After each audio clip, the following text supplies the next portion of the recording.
Shalom Aleichem Beshem Hamasyah. Hai semuanya.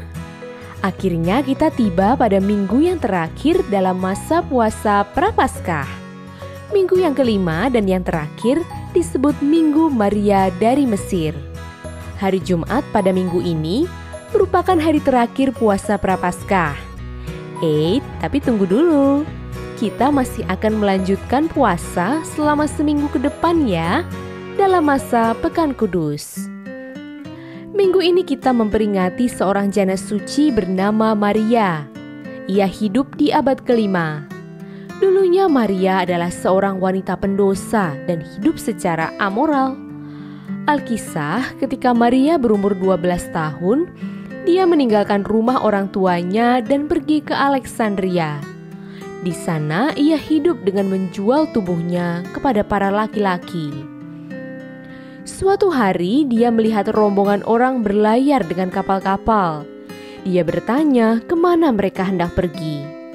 Dia diberitahu bahwa mereka adalah para peziarah yang sedang berlayar menuju Yerusalem untuk menghadiri hari raya Salib Suci. Oleh karena rasa penasaran, ia pun mengikuti rombongan tersebut. Sesampainya di Yerusalem, ia melihat banyak umat memasuki gereja. Ketika dia mencoba masuk ke dalam gereja, tiba-tiba saja ada sesuatu yang sangat kuat menghalanginya. Beberapa kali ia mendorong sekuat tenaga untuk masuk, tetapi tak berhasil. Saat itu juga Maria menyadari itu semua karena dosa-dosanya dan kehidupannya yang selama ini kotor. Dipenuhi rasa takut, dia memandang ikon Sang Theotokos, lalu berdoa supaya dituntun pada pertobatan. Hari berikutnya, setelah mengaku dosa dan menerima komuni, dia pergi mengasingkan diri ke padang gurun di seberang Sungai Yordan. Di padang gurun, Maria tinggal sendirian selama 47 tahun, tidak bertemu dengan siapapun. Kulitnya menjadi keriput, rambutnya panjang dan putih, serta pakaiannya hancur. Suatu hari dia bertemu dengan imam rahib bernama Zosimos. Awalnya, ketika Maria menyadari kehadiran sang rahib, ia meminta agar sang rahib tidak mendekat padanya, karena Maria dalam keadaan telanjang. Sang rahib kemudian melemparkan jubahnya untuk dipakai Maria. Setelah Maria mengenakan jubah itu, kedua orang kudus ini bercakap-cakap, berbagi pengalaman hidup. Maria kemudian meminta rahib itu membawakan komuni untuknya setiap tahun. Sang imam rahib mengagumi pertobatan Maria yang luar biasa. Sesudah kejadian itu, secara diam-diam, Zosimus pernah melihat Maria melakukan mukjizat seperti berjalan di atas air dan tubuhnya yang melayang saat berdoa.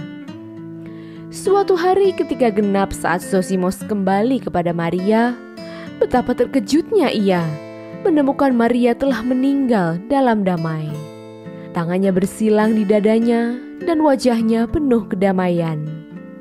Ia menangisi kematian sang wanita kudus ini, kemudian mengadakan upacara penguburan. Namun tiba-tiba seekor singa muncul di depannya.